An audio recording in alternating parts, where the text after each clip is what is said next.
ನಮಸ್ಕಾರ ಸ್ನೇಹಿತರೆ. ಹರಿತ ಕರ್ಮ ಸೇನೆ ಎನ್ನುವಂತ ಒಂದು ಪ್ಲಾಸ್ಟಿಕ್ ತ್ಯಾಜ್ಯಗಳು ಇನ್ನಿತರ ತ್ಯಾಜ್ಯಗಳನ್ನು ಸಂಗ್ರಹಿಸುವಂತಹ ಒಂದು ಗ್ರೂಪ್ ಅನ್ನು, ಒಂದು ಕೆಲಸವನ್ನು ಪಂಚಾಯತಿನ ಮುಖಾಂತರ ಮಾಡುವಂತ ಒಂದು ಕೆಲಸವನ್ನು ನಾವು ನೋಡ್ತಾ ಇದ್ದೇವೆ. ಸಾಧಾರಣವಾಗಿ ಇಡೀ ನಮ್ಮ ಕೇರಳದಲ್ಲಿ ಇವುಗಳನ್ನು ಜಾಸ್ತಿಯಾಗಿ ನಾವು ಕಾರ್ಯನಿರತ ಸಂಘ ಅಥವಾ ಒಂದು ಗ್ರೂಪ್ ಅನ್ನಾಗಿ ನೋಡಬಹುದು.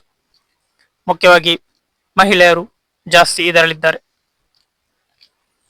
ಅಲ್ಲಲ್ಲಿನ ಪ್ಲಾಸ್ಟಿಕ್, ಮನೆಗಳಿಂದ ಪ್ಲಾಸ್ಟಿಕ್ ಅನ್ನು ಸಂಗ್ರಹಿಸಿ ಒಂದು ಕಡೆ ಅದನ್ನು ಸರಿ ಮಾಡಿ ಶೇಖರಿಸಿ ಅದನ್ನು ಯಾವುದೋ ಒಂದು ಕೆಲಸಗಳಿಗೆ ಉಪಯುಕ್ತ ಮಾಡುವ ರೀತಿಯಲ್ಲಿ ಅವರು ಆ ಕೆಲಸಗಳನ್ನು ನಿರ್ವಹಿಸ್ತಾರೆ.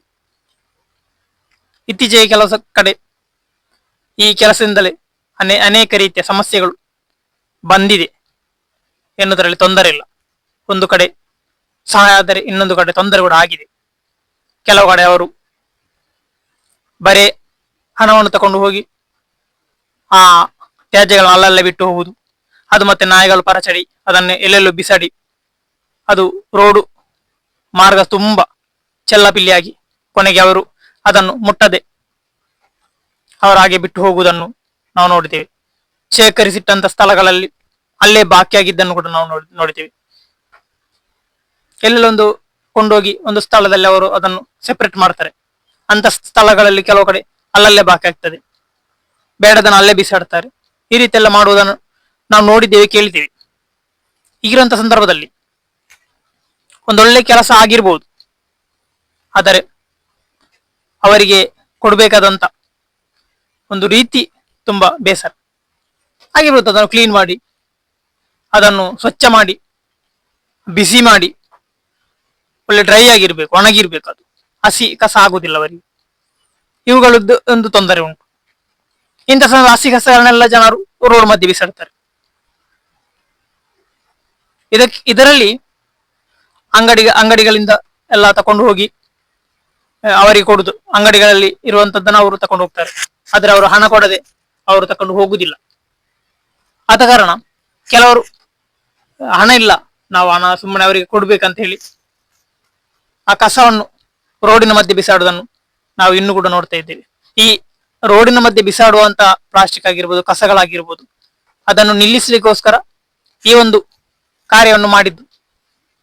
ಆದರೆ ಇದೇ ಕಾರ್ಯದಿಂದ ಜನರು ಮತ್ತೆ ಬಿಸಾಡುವುದನ್ನು ಸ್ಟಾರ್ಟ್ ಮಾಡಿದ್ರು. ಎಷ್ಟು ಸೇನೆ, ಹರಿತ ಸೇನೆ ಆಗಿರ್ಬೋದು, ಯಾವುದೋ ಪ್ಲಾಸ್ಟಿಕ್ ಆಗಿರ್ಬೋದು, ಏನನ್ನು ತಕೊಂಡು ಹೋಗುವವರು ಕೂಡ ಬಂದ್ರು ಕೂಡ ಜನರು ಈ ರೋಡಿಗೆ ಬಿಸಾಡುವುದನ್ನು ನಿಲ್ಲಿಸಲಿಲ್ಲ. ನೀವು ನೋಡಿರ್ಬೋದು, ಜಾಸ್ತಿ ಈಗ ಕಸಗಳು ಬಿಸಾಡುದು. ಮೈನ್ ರೋಡ್ ದೊಡ್ಡದಾಗಿದೆ, ಅದರ ಸುತ್ತಲೂ ಕೂಡ ಕಸಗಳು ಹಾರಾಡ್ತಾ ಉಂಟು. ಈಗ ಮಳೆ ಇದೆ, ಇನ್ನು ಮಳೆ ನಿಂತ ಮೇಲೆ ಅದು ಯಾವ ರೀತಿ ಹಾರಾಡ್ತದೆ, ಆ ಪಕ್ಷಿ ಹಾರಾಡಿದಾಗೆ ಹಾರಾಡ್ತದೆ ಪ್ಲಾಸ್ಟಿಕ್ಗಳು. ಮೊನ್ನೊಮ್ಮೆ ಇತ್ತು, ಅದನ್ನು ಮತ್ತೆ ಸರಿ ಮಾಡಿದ್ರು, ಕ್ಲೀನ್ ಮಾಡಿದ್ರು, ಆದ್ರೆ ಅದು ಮತ್ತೆ ಮತ್ತೆ ಪುನರಾವರ್ತನೆ ಆಗ್ತಾ ಉಂಟು. ಹರಿತ ಕರ್ಮಸೇನೆ, ಇಂಥ ಕರ್ಮಸೇನೆ ಇಂಥದ್ದು ಎಲ್ಲ ಇದ್ರೆ, ಪ್ಲಾಸ್ಟಿಕ್ ಅನ್ನು ಕೊಂಡೋಗುವವರಿದ್ರೆ, ಇದು ಯಾಕೆ ಹೀಗೆ ಆಗ್ತದೆ? ಯಾಕೆ ಆಗ್ತದೆ? ಅವರು ತಕೊಂಡು ಹೋಗ್ತಾರಲ್ಲ, ಮತ್ತೆ ಕೂಡ ಕಸ ಬಿಸಾಡ್ತಾರಂದ್ರೆ ಅದರ ಉದ್ದೇಶ ಏನು ಅಥವಾ ಅದರ ಕಾರಣ ಏನು? ಈಗ ಈ ಪ್ಲಾಸ್ಟಿಕ್ ತ್ಯಾಜ್ಯವನ್ನು ಸಂಗ್ರಹಿಸುವುದಿಲ್ವಾ ಎನ್ನುವಂತ ಕ್ವಶನ್ ಸಾಮಾನ್ಯರದ್ದು. ಅವರು ಸಂಗ್ರಹಿಸಿದಕ್ಕಿಂತ ಹೆಚ್ಚು ಅಲ್ಲಿ ರೋಡ್ನಲ್ಲಿದೆ. ನೋಡುವಾಗ ತುಂಬಾ ಬೇಸರ ಆಗ್ತದೆ. ಪ್ಲಾಸ್ಟಿಕ್ನ ಬಗ್ಗೆ ಎಷ್ಟು ಹೇಳಿದ್ರು ಕೂಡ ಮುಗಿಲಿಕ್ಕಿಲ್ಲ. ಪ್ಲಾಸ್ಟಿಕ್ ಬಿಸಾಡುವುದರ ಬಗ್ಗೆ ಎಷ್ಟು ಈಗ ಪ್ರತಿಭಟನೆಗಳೇನೆಲ್ಲ ಆಗ್ತಾ ಉಂಟಲ್ಲಿ.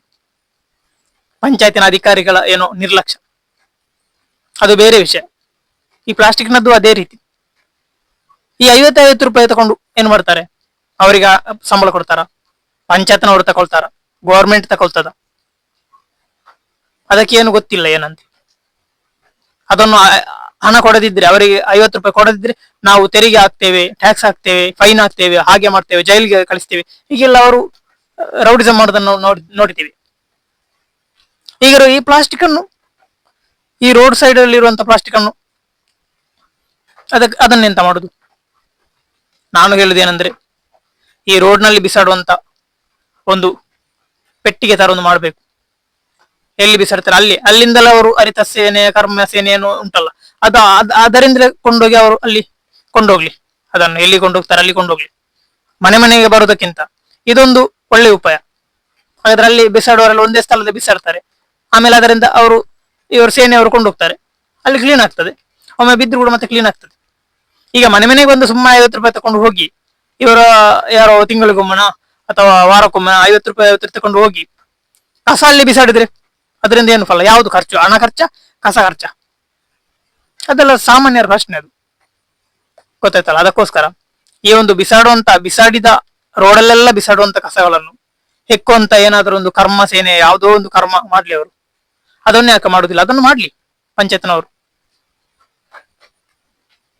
ರೋಡ್ ನಲ್ಲಿ ಬಿಸಾಡುವಂತ ಒಂದೊಂದು ರಾಶಿಯಾಗಿ ಅಥವಾ ಉರಿಸುದು ಅಥವಾ ರಾಶಿಯಾಗಿ ಕೊಂಡೋಗುದು, ಅದನ್ನು ಕ್ಲೀನ್ ಮಾಡಿ ಕೊಂಡೋಗುದು ಅಥವಾ ಹಾಗೆಯೇ ಕೊಂಡೋಗುದು. ಜನರು ಹೇಳ್ತಾ ಇದ್ರಿ ಪ್ಯಾಂಪರ್ಸ್ ಅನ್ನು ಕೊಂಡೋಗ್ಬೇಕಂತ, ಅದನ್ನು ಯಾರು ಕೊಂಡೋಗುದಿಲ್ಲ. ಯಾವ ಕರ್ಮ ಸೇನೆ ಕೂಡ ಯಾವ ಕರ್ಮದ ಕಾಂಡ ಕೂಡ ಅವರು ಕೊಂಡೋಗುದಿಲ್ಲ ಅಂತ, ಅದನ್ನು ಕೂಡ ಕೊಂಡೋಗುವಂತ ಪರಿಸ್ಥಿತಿ ಇದು ಕೆಲಸ ನಿರ್ವಹಿಸಬೇಕು. ಈಗ ಅದನ್ನೆಲ್ಲ ರೋಡ್ ಅಲ್ಲಿ ತಂದು ಬಿಸಾಡ್ತಾರೆ, ಮತ್ತೆ 50 ರೂಪಾಯಿ ಸುಮ್ಮನೆ. ರೋಡಲ್ಲಿ ಕಸ ಅವರಲ್ಲಿ ಕಸ, ರೋಡಲ್ಲಿ ಕಸ ಅವರಿಗೆ 50 ರೂಪಾಯಿ. ಎಂತ ವಿಶೇಷ? ಏನ್ ವಿಷಯ ಗೊತ್ತಾಯ್ತಲ್ಲ. ಅದಕ್ಕೋಸ್ಕರ ರೋಡಲ್ಲಿ ಇರುವಂತಹ ಕಸವನ್ನು ನಿರ್ವಹಣೆ ಮಾಡುವಂತ ಒಂದು ಏನಾದ್ರೂ ಒಂದು ಸಂಘಟನೆಯನ್ನು ಅವರು ಮಾಡ್ಲಿ, ಏನಾದ್ರೂ ಒಂದು ಸೇನೆಯನ್ನು ಅವರು ಪಂಚಾಯತ್ನವರು ನೀವು ಮಾಡ್ಲಿ, ಗೊತ್ತಾಯ್ತಲ್ಲ. ಪಂಚಾಯತ್ನವರು ಯಾವುದೋ ಒಂದು ಒಳ್ಳೆ ಕೆಲಸ ಮಾಡ್ತಾರೆ, ಇದನ್ನು ಕೂಡ ಒಂದು ಮಾಡ್ಲಿ. ಬಿಸಾಡುವುದನ್ನು ನಿಲ್ಲಿಸ್ತೇವೆ ಅಂತ ಹೇಳಿ ಕಸವನ್ನು ನಿಲ್ಲಿಸ್ತೇವೆ, ಕಸವನ್ನು ಬಿಸಾಡುವುದನ್ನು ನಿಲ್ಲಿಸ್ತೇವೆ, ಇನ್ನು ಕಸ ರೋಡಲ್ಲೆಲ್ಲ ಕಾಣ್ಲಿಕ್ಕಿಲ್ಲ, ಯಾಕಂದ್ರೆ ನಮ್ಮ ಹರಿತ ಕರ್ಮ ಉಂಟು, ಹರಿತ ಕರ್ಮ ಸೇನೆ ಉಂಟು ಅಂತ ಹೇಳ್ತಾರೆ. ಆದ್ರೆ ಹರಿತ ಕರ್ಮ ಸೇನೆ ಯಾವಾಗ ಬಂತು ಆಮೇಲೆ ಜಾಸ್ತಿ ರೋಡ್ ತಂದು ಬಿಸಾಡ್ತಾರೆ. ಈಗ ನೀವು ನೋಡಿ ಮೈನ್ ರೋಡ್ ಕೆದಂಬಡಿ ಹೋಗುವಂತ ರೋಡಲ್ಲೆಲ್ಲ ನೋಡಿ ಜಾಸ್ತಿ, ಈ ಕಾಸರಗೋಡು ಜಿಲ್ಲೆಯಲ್ಲೇ ಬಹುಶಃ ಈ ಏರಿಯಾದಲ್ಲಿ ಜಾಸ್ತಿ ಅಂತ ಅನ್ಸುತ್ತೆ ನನಗೆ. ಸಾಧಾರಣ 2-3 ಫೀಟ್ ವರೆಗೆ ಪ್ಲಾಸ್ಟಿಕ್ ಗಳನ್ನು ಬಿಸಾಡಿದ್ದಾರೆ. ಇಲ್ಲಿ ಹೇಳುವವರಿಲ್ವಾ, ಕೇಳುವವರಿಲ್ವಾ, ಅಥವಾ ಪಂಚಾಯತ್ನವರಿಲ್ವಾ? ಏನಾದ್ರೂ ಒಂದು ಕಸ ಹಾಕುವಂತ ಒಂದು ವ್ಯವಸ್ಥೆ ಮಾಡ್ಲಿ ಅವರಲ್ಲಿ. ಮತ್ತೆ ಹರಿತ ಕರ್ಮ ಸೇನೆ ಅಲ್ಲಿಂದಲೇ ತಗೊಂಡು ಹೋದ್ರೆ ಆಯ್ತು. ಮನೆ ಮನೆಗೆ ಬಂದು 50 ರೂಪಾಯಿ ತಕೊಂಡು ಹೋಗುದು, 100 ರೂಪಾಯಿ ತಕೊಂಡು ಹೋಗುದು, ರೌಡಿಸಮ್ ಮಾಡುದು ಬೇಕಾಗಿಲ್ಲ, ಗೊತ್ತಾಯ್ತಲ್ಲ. ಎಲ್ಲರಲ್ಲಿ ತಂದು ಬಿಸಾಡ್ತಾರೆ, ಮತ್ತೆ ಅದರಿಂದ ಎಕ್ಕೊಂಡು ಹೋಗ್ತಾರೆ. ಇದು ಅಲ್ಲಿ ಬಿಸಾಡಿದನ್ನು ಅವರು ಎಕ್ಕುದಿಲ್ಲ ಅಂತೆ, ಅದು ಅವರಿಗೆ ಇಲ್ಲ ಅಂತ ಕೆಲಸ. ಅವರಿಗೆ ಮನೆ ಮನೆಗೆ ಬಂದು 50 ರೂಪಾಯಿ ತಕೊಂಡು ಹೋಗಿ ಆಮೇಲೆ ಅವರು ಬಂದ್ರೆ ಪ್ಲಾಸ್ಟಿಕ್ ತಕೊಂಡು ಹೋಗ್ಲಿಕ್ಕೆ ಬಂದ್ರೆ ಬರ್ತಾರೆ, ಇಲ್ಲದ್ರಿಲ್ಲ. ಈ ಕೆಲಸ ಬೇಡ. ರೋಡಲ್ಲಿ ಬಿಸಾಡೋದನ್ನೇ ಹೆಕ್ಕುವಂತ ಒಂದು ಏನಾದ್ರೂ ಒಂದು ಸೇನೆ, ಹರಿತ ಕರ್ಮ ಆಗ್ಬಹುದು, ಯಾವ ಕರ್ಮ ಆಗ್ಬಹುದು, ಒಂದು ಸೇನೆಯನ್ನು ದಯವಿಟ್ಟು ಮಾಡಿ ಅಂತ ನಾನು ಕೇಳಿಕೊಳ್ಳುದು. ಇಲ್ಲದಿದ್ರೆ ನಿಮ್ಮ ಎಷ್ಟು ಎಂತ ಸೇನೆ ಇದ್ರು ಕೂಡ ರೋಡಲ್ಲಿರುವಂತ ಕಸವನ್ನು ಸರಿ ಮಾಡ್ಲಿಕ್ಕೆ ಸಾಧ್ಯ ಇಲ್ಲ, ಅದು ಅಲ್ಲೇ ಇರ್ತದೆ, ಅದು ಮತ್ತೆ ಮತ್ತೆ ಜಾಸ್ತಿ ಆಗ್ತದೆ, ಅದನ್ನು ನಿಯಂತ್ರಿಸಲಿಕ್ಕೆ ಸಾಧ್ಯ ಇಲ್ಲ, ಗೊತ್ತಾಯ್ತಲ್ಲ. ಅದನ್ನು ನಿಯಂತ್ರಿಸುವಂತ ಒಂದು ಕೆಲಸ ಮಾಡಿದ್ರೆ ನಮ್ಮ ಈ ರೋಡ್ ಚಂದ ಕಾಣ್ತದೆ, ಹಾದಿ ಮಾರ್ಗ ಚಂದ ಕಾಣ್ತದೆ. ಹೇಳಿದ್ರೆ ಮಾರ್ಗದಲ್ಲಿ ಹೋಗುವವರಿಗೆಲ್ಲ ಈ ಪ್ಲಾಸ್ಟಿಕ್ ಅನ್ನು ನೋಡಿಕೊಂಡು ಹೋಗ್ಬೇಕು ಎಲ್ಲ ಹೇಳ್ತಾರೆ, ಬೇರೆ ಪ್ರದೇಶದಿಂದ ಬಂದವರೆಲ್ಲ ಹೇಳ್ತಾರೆ. ನಮ್ಮ ಹಣೆ ಬರಹಲ್ಲ ಇದು. ಇದನ್ನೊಮ್ಮೆ ಏನಾದರೂ ಒಂದು ವ್ಯವಸ್ಥೆ ಮಾಡುವಂತ ಕೆಲಸವನ್ನು ನಿರ್ವಹಿಸಿ ಪಂಚಾಯತ್ನವರು, ಆಗ ನಮಗೆ ಸಂತೋಷ. ಈ ಜನರೆಲ್ಲ ಓಟ್ ಹಾಕಿ ಏನೋ ಮಾಡ್ತಾರೆ, ಅದರ ಒಂದು ಫಲ ಅಂತ ಆಗ್ಬೋದು. ಇಲ್ಲದ್ರೆ ಅದರ ಫಲ ಇಲ್ಲೆಲ್ಲ ಬಿದ್ದು ನಾರ್ತಾ ಉಂಟು, ಗಬ್ಬು ನಾರ್ತಾ ಉಂಟು, ಮತ್ತೆ ಕ್ಯಾನ್ಸರ್ ಬರ್ತದೆ, ಮಲೇರಿಯಾ ಬರ್ತದೆ, ಅದೇ ಬರ್ತದೆ, ಎಲ್ಲ ಬರ್ತದೆ, ಕೊರೋನಾ ಕೂಡ ಬರ್ಬೋದು.